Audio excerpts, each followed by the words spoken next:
Scouting out. Humans have explored all over our planet, from the very hottest places to the very coldest, from the tops of the highest mountains to the deepest parts of the ocean. We have even explored in space. When explorers visit a new area, they find out as much as they can about the environment and wildlife living there. This is called scouting out. When they return, they bring this information back so that we can all learn about new places. You are going to imagine that you are an explorer who is the first person ever to explore a new environment. You must find out as much as you can about the environment and record your observations to bring back home and share with the rest of the world. You will need a copy of the Scouting Out activity sheet, some coloured pens or pencils, a rain gauge. You can follow the instructions on the Make a Rain Gauge sheet to make your own from an old plastic bottle, and a wax crayon. If you have them, you may also want to use a thermometer, a mirror, and some plant identification guides. When you have these things, go outside and find an environment to explore. It could be your garden, an allotment, or your local park. Activity 1. Observing the weather. So here we are out in the environment that we're going to explore. Now when you're doing this, it's always a good idea to go with somebody else, so I've got my little helper with me here today. The first thing we're going to do is record some observations about what the weather is like in our environment.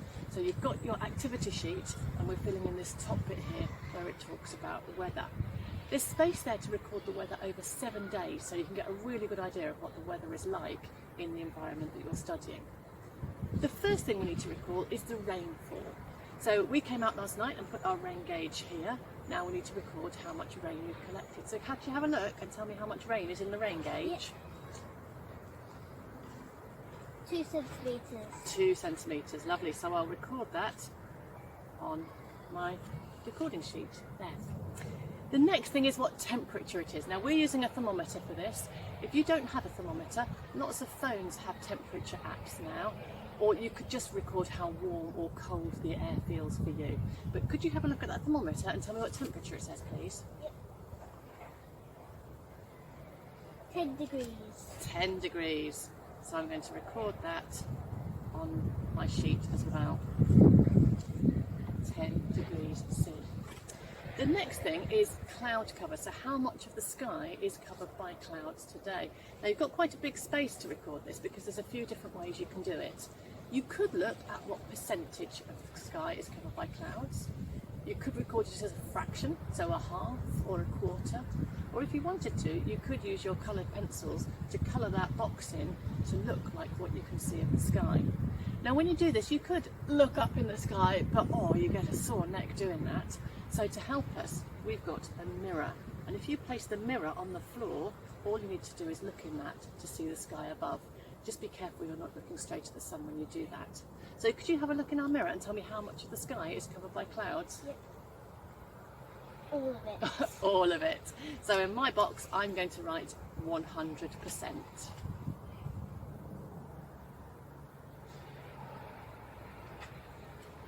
There we go.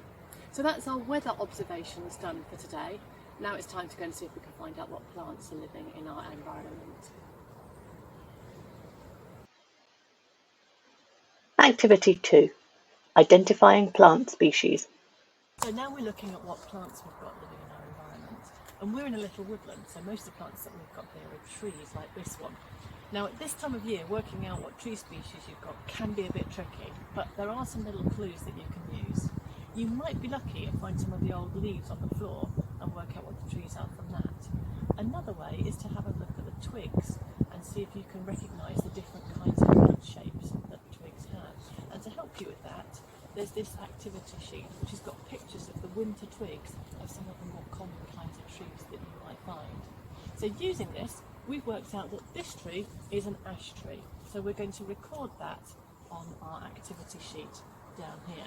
Now we could just write the word ash tree, but a nicer way to do it is to take a bark or a leaf rubbing of the plants that you find. So that's what we're going to do. I'm going to take my sheet off my clipboard here and hold it against the tree.